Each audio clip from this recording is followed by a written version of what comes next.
Scottish African Hebrews and the Missing Texas Girl, Part 1. I couldn't have asked for a better first assignment. The call came on a Thursday, a week before rent was due, and god damn it, I was already starving. My employer, a man I've promised not to make known to the public in return for his promise to jumpstart my career as a writer, was a man I met at a cigar lounge in Houston. Over a glass of whiskey, or 8, and 2 of the finest cigars I could have never afforded on my own, we bonded over an asinine story in the New York Post. A Texas woman vanished into the ether, but was recently found in the godforsaken woodlands of Scotland, holed up with a self-proclaimed lost tribe, totaling in an astounding 2 Scottish African Hebrews. The group was being led by some asshole named Kofi Ofe, who used to be an opera singer. The New York Post, the god-awful publication that it is, offered its brief, dry, sad excuse for a report of the terrible scene, then moved on to the next victim of their exploitation. No substance at all. Goddamn good-for-nothing so-called journalists, I exclaimed. Fucking soulless generation of click-crazed vampires, said my employer, who's probably deep down just as money-hungry as the ivory tower-dwelling goblins at the Post, agreed wholeheartedly with me in this matter. Something has to be done, I said, as I threw back my glass of Makers and slammed it on the table, causing heads to turn and a concerned glance from the bartender. My employer slid a $20 bill his way, assuring him everything was under control. Perhaps there is something that can be done, my employer suggested, leaning forward with a grin. You've got a way with words, Merritt, and a passion for deep analysis. You might be the last one left. Thompson, Bourdain, a rare but, well, before I met you, I considered a dead breed. I let out a short laugh. Don't flatter me by putting me in that company, and don't insult them by lumping me in either. I took a sip of the fresh whiskey the bartender had brought. My employer nodded slowly. They were gifted observers and fantastic writers, no doubt, but their analysis never provided any proper diagnosis. They never really saw beyond the illusion, did they? Not until their final decision, I admitted, blowing another cloud of smoke into the humid Houston air. My employer's tone shifted from philosophical to transactional, asking a question in a moment I will never forget. Mr. Merritt, how would you like to pick up that torch? Head on out to Scotland and see what is really going on in those woodlands. Get the fuck out of here, I laughed again. I got a job, man, and too many bills. Hell, I can't even afford a trip to Mexico, let alone Scotland. Never mind any of that, he said with a wave of his hand, dismissing my life's problems as if they were a bothersome gnat. I'll take care of it. You really can't be serious. I'm bored, Merritt. Everything I see, every media channel bores the hell out of me. The money isn't an issue. There's plenty of it, trust me. I'm just dying for some authenticity in the middle of this digital dystopia, and I know I'm not the only one. You can change that and pay your bills at the same time. I mean it. I'd like to hire you. That fateful meeting took place 8 fucking days ago, and I quit my job 7 days ago, fully believing we would get straight to work. It took 8 fucking days for him to call me, and when he did, I let him have it. I bitched at him for a minute, explaining my situation, jobless, hungry, etc. He had my phone number, so he asked me to look at my bank account. A Zelle transfer of $3,000 was available instantly. Holy fuck, man, I've never once in my life received a check like that. Not even for hard, honest work. My employer laughed and said, now all I need is your email and I can have your round-trip tickets to Scotland sent right over. This shit is really happening, I thought. I gave him my email and sure enough, round-trip tickets to Scotland for this fucking weekend, I shouted. You expect me to be on a plane tomorrow morning? If you can't do the job, then tell me that. Put some food in your belly and pay the bills with the money I sent you, but don't expect anything else. I'll find somebody... You son of a bitch, don't hang up this phone. I'll go, just... Fuck, dude, I don't know if $3,000 is enough. I'm grateful, don't get me wrong, but expenses. My account was bone dry until now. There will be nothing left after I pay this month's rent. I will send you another $3,000 when you arrive in Scotland and another $3,000 when you send me the story. How many words do you need? Just blow the New York Post out of the water with this one. Go full Gonzo on those bastards, he laughed. I'll have the story in your hands Monday morning. $9,000 in one weekend. Not a bad gig. I hope there's more where that came from. I quit my job. It's time to make you a rich man. Just don't blow it all on cocaine and hookers. I'm more of a psychedelic man myself. Then have a safe trip. I'll talk to you Monday. He laughed again and hung up the phone. In true Gonzo fashion, the next morning was a nightmare. Maybe it wasn't a good idea to spend the whole night celebrating my new job. Of course, by celebrating, I mean driving down to Galveston and blowing every fucking dollar my employer just sent me on, you guessed it, cocaine and hookers. Okay, maybe I shouldn't call them hookers. They were really nice girls, and we had a great night. But my God, they could really run up a tab. The 8-ball of cocaine was for them, a sheet of acid for me, 18 shots of tequila, 6 beers, and 3 lobster dinners. Hell, it would have been criminal if the night didn't end in a 3-way on the beach. It wasn't until 4 a.m. that I remembered I was to be flying out of George Bush International Airport at 7 a.m. for my Grand Scottish adventure. God damn it, I hadn't even packed yet. It takes 50 minutes to drive back to my apartment in Houston, then another 30 minutes to drive to the airport from there. I ate another hit of acid and left my 2 beautiful companions naked on the beach, hopped into my car, and let that V8 roar as I hauled ass up I-45. Luckily, there's no traffic at 4 a.m. and not a single highway patrolman in sight. Oddly enough, I made it back to Houston in record time. I packed my bags even faster, then hauled ass to the airport, arriving at my terminal at 5:30 a.m. Now, it was time for the worst part of the whole experience. International airports. This is where you go if you want to see just how far we've fallen as a civilization. The perfect place for a sociological experiment, or people watching if you want to call it that. It's not just a place to catch a flight. It's a living, breathing nightmare. The unholy stench of stale coffee, cheap perfume, and 1,000 unspoken anxieties pushes down on you like a physical weight. The poor bastards, every one of them wearing their quiet desperation on their face, testifying to the fact that our wretched souls are nothing but fuel for the cosmic machine.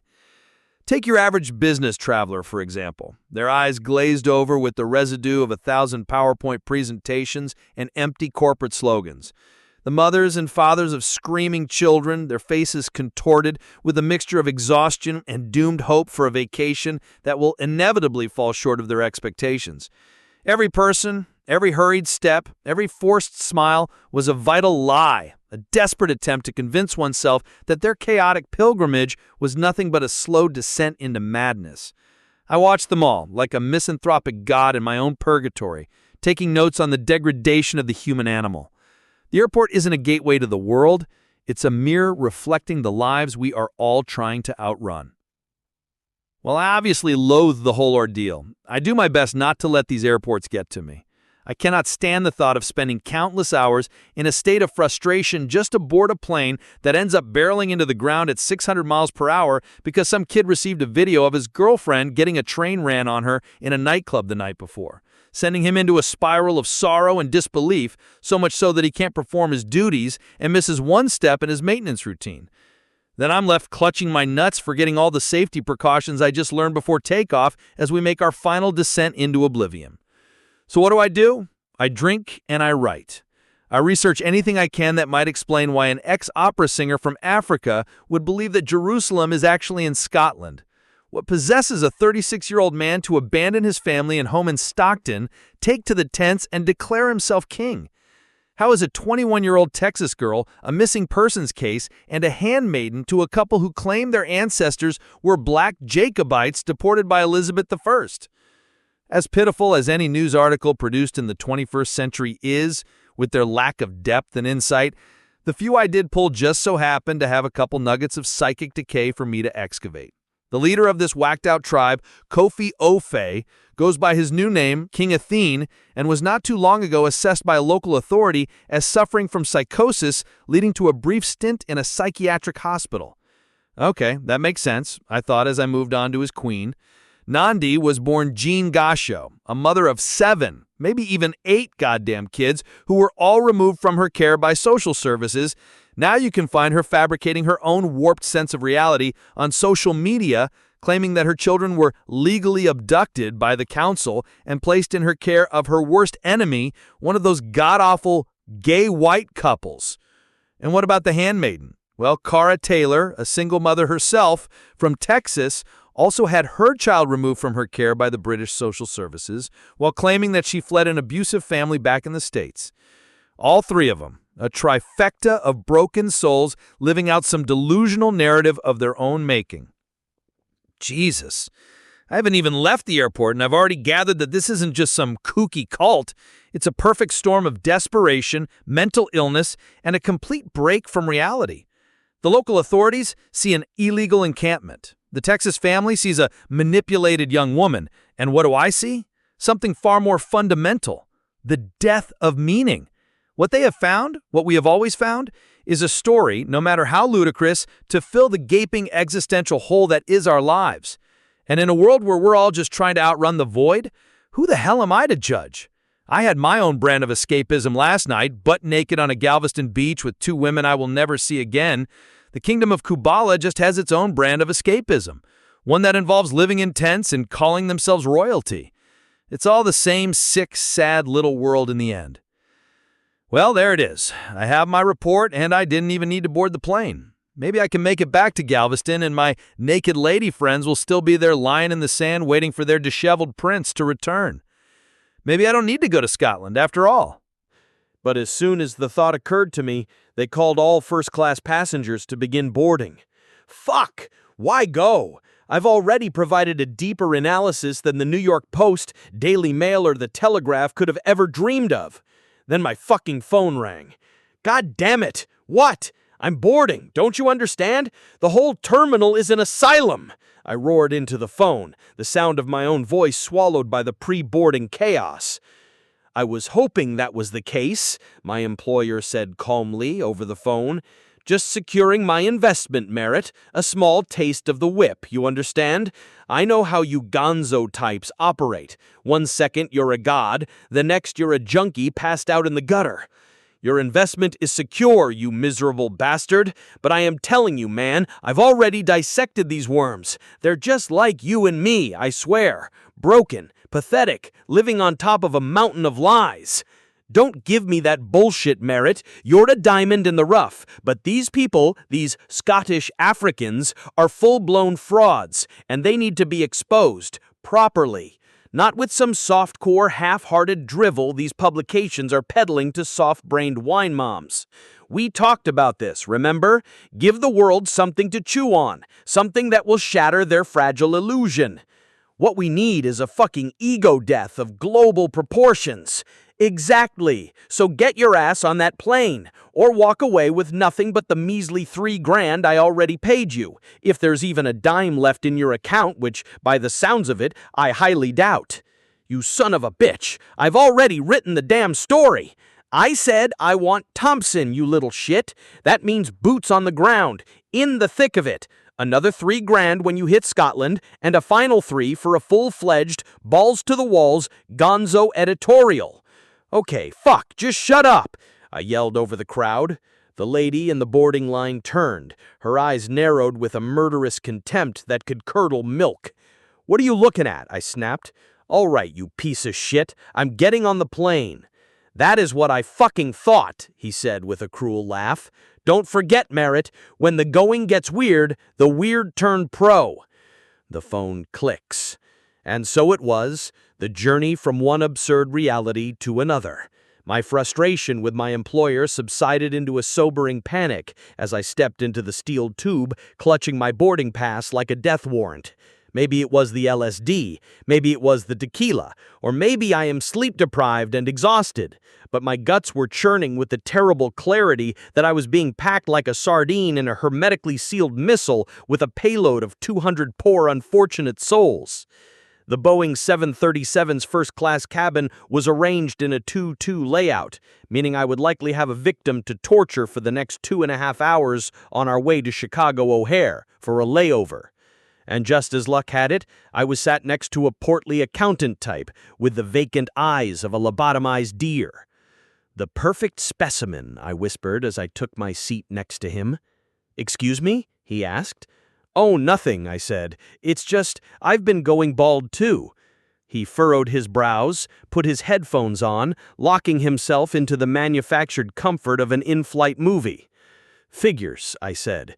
A meaningless narrative to distract you from the fact that we are just biological cogs sitting in an indifferent death machine, be it the universe or this metallic bird. He couldn't hear me. He was the perfect representative of the masses I was so hell-bent on exposing. He had no clue that he was just another part of the problem. Fuck it. I needed to work anyway. We left the ground at 7:30 a.m. I ordered a Jack and Coke, pulled out my free-write smart typewriter, and began typing. The stories I had already dug up were a good start, but they were nowhere near enough. A true ethnography requires immersion. You have to put your head in the lion's mouth, feel the teeth, and smell the putrid breath of the beast. My employer was right. I couldn't write the final chapter from a barstool in Houston. The truth, in all its ugly, unvarnished glory, was waiting for me in Jedburgh, and I was on my way to find it.